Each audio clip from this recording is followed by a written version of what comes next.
예레미야 29장 11절 나 여호와가 말하노라 너희를 향한 나의 생각은 내가 아니니 재앙이 아니라 곧 편안이요 너희 장래의 소망을 주려 하는 생각이라. 아멘. 주님의 목적은 장래의 소망을 주십니다. 이와 같은 제목으로 하나님 말씀을 전합니다. 바른 하나님의 목적이 내 삶을 이끈다면 내 삶에 어떤 유익이 있습니까?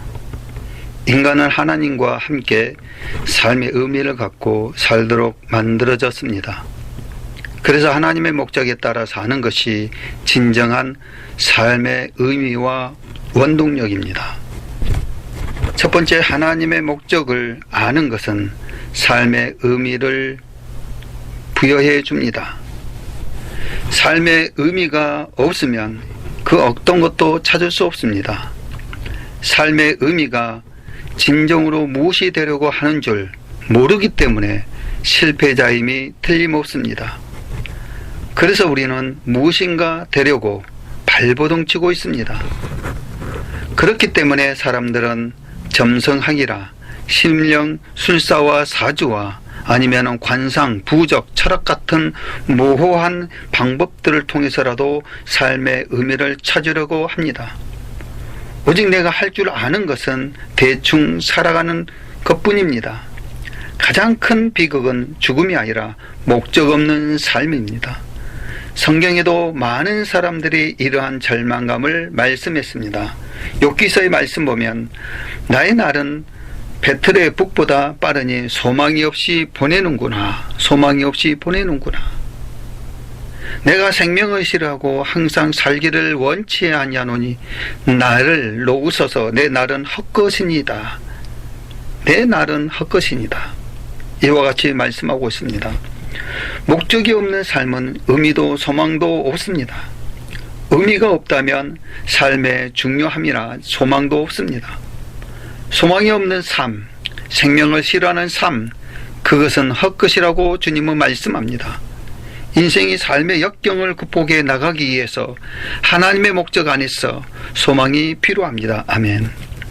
하나님과 삶의 목적에 대한 깊은 이해가 있는 사람들은 네라고 대답을 합니다. 이들의 생존할 확률이 가장 높습니다. 그 소망은 하나님의 목적을 갖는 것에서부터 시작되기 때문입니다.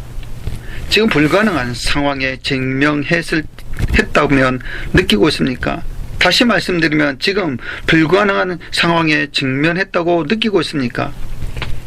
지금 절망을 느끼고 있다면 조금만 기다리십시오. 언젠간 하나님의 삶의 목적을 발견할 때 비로소 우리는 살기 시작한다고 느낄 것입니다. 그래서 성경은 말씀합니다.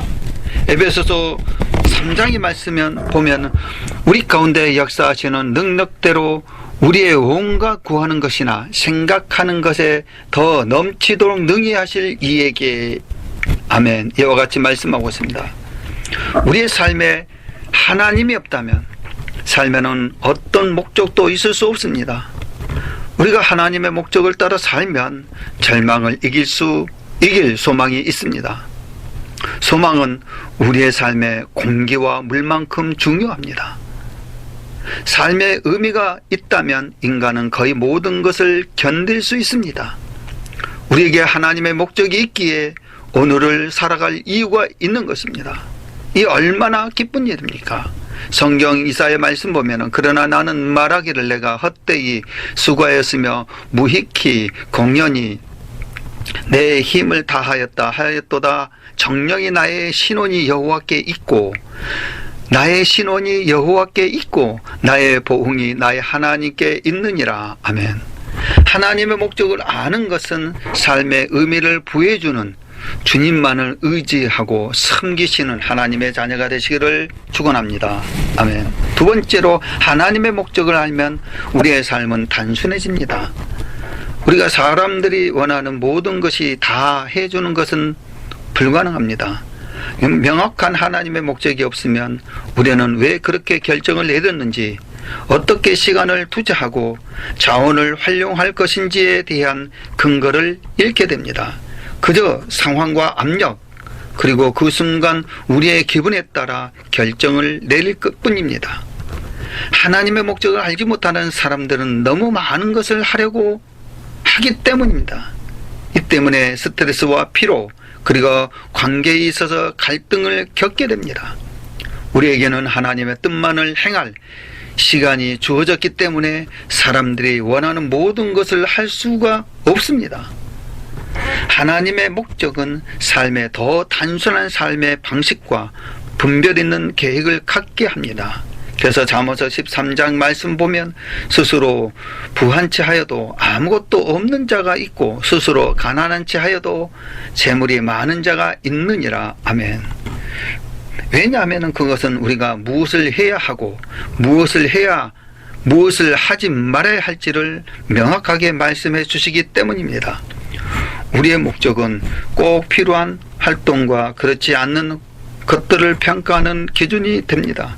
그래서 우리는 일하기 전에 간단히 물어보면 됩니다. 이 일이 나를 향한 하나님의 목적을 달성하는 데 도움이 될까? 라고 물어보면 됩니다. 만약 모든 것을 다 할 수 없다면 우리는 분명 하나님의 의도하신 것보다 훨씬 많은 일을 하고 있는 것입니다. 그래서 이사야 26장의 말씀 보면 주께서 심지가 견고한 자를 평강의 평강으로 지키시리니 이는 그가 주를 의뢰함이니이다. 아멘. 하나님의 목적을 알면 우리의 삶은 주님 안에서 평강이 넘치시기를 주님의 이름으로 축원드립니다. 세 번째로 하나님의 목적을 알면 주님의 초점을 맞춘 삶을 살게 됩니다. 다시 말하면 하나님 목적을 알면 주님께 초점을 맞춘 삶을 살게 됩니다. 우리는 모든 것을 하려는 것을 멈춰야 합니다. 우리가 유익하고 생각되는 활동도 잘라내야 합니다. 그것이 유익하고 좋은 활동일지라도 가장 중요한 것들만 해야 합니다.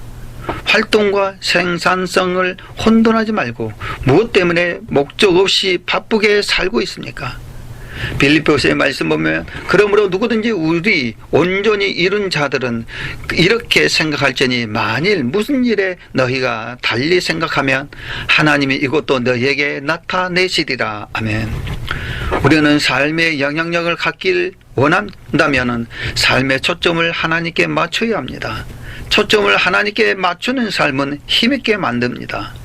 하나님의 목적이 있고 초점이 맞추어진 삶만큼 강력한 것은 없습니다. 빛에 초점을 맞추면 에너지를 모을 수 있습니다. 빛을 한 곳으로 모으면 새도 자를 수 있는 레이저가 됩니다. 빛을 한 초점에 모아지면 그 빛이 강철도 뚫을 수 있습니다. 이는 우리의 노력과 에너지를 중요한 것에 집중하게 해줍니다. 역사에서 가장 큰 변화를 만들어낸 사람들입니다. 있습니다. 그들은 가장 뚜렷한 목적을 가지고 산 사람들입니다.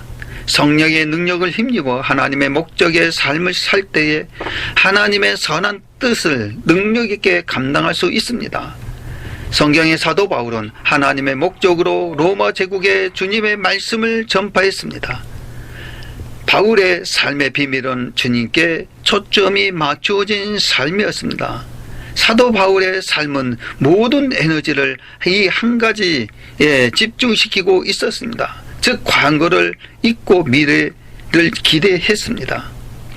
빌립보서 3장의 말씀, 형제들아 나는 아직 내가 잡은 줄로 여기지 않냐고 오직 한 일 즉 뒤에 있는 것은 잊어버리고 앞에 있는 것을 붙잡고 잡으려고. 아멘. 우리가 목적에 따라 선택적으로 살면 모든 것이 효율적으로 이루어집니다. 사소한 것에 마음이 빼앗기지 않습니다. 에베소서의 말씀 보면은 그러므로 어리석은 자가 되지 말고 오직 주의 뜻이 무엇인가 이해하라. 아멘. 하나님의 목적을 알면 주님께 초점을 맞춘 삶을 살게 됩니다. 하나님의 목적을 아는 것은 삶의 의미를 부여해 줍니다. 주님의 이름으로 삶의 이 의미를 부여받는 주님의 자녀가 되시기를 바랍니다. 하나님의 목적을 알면 우리의 삶은 단순해집니다. 주님의 이름으로 우리의 삶에 평강이 넘치시기를 바랍니다. 하나님의 목적을 알면 주님께 초점을 맞춘 삶을 살게 됩니다. 우리의 모든 삶이 주님께 초점이 맞추어 주님과 함께 걸어가시기를 주님의 이름으로 축원드립니다. 아멘.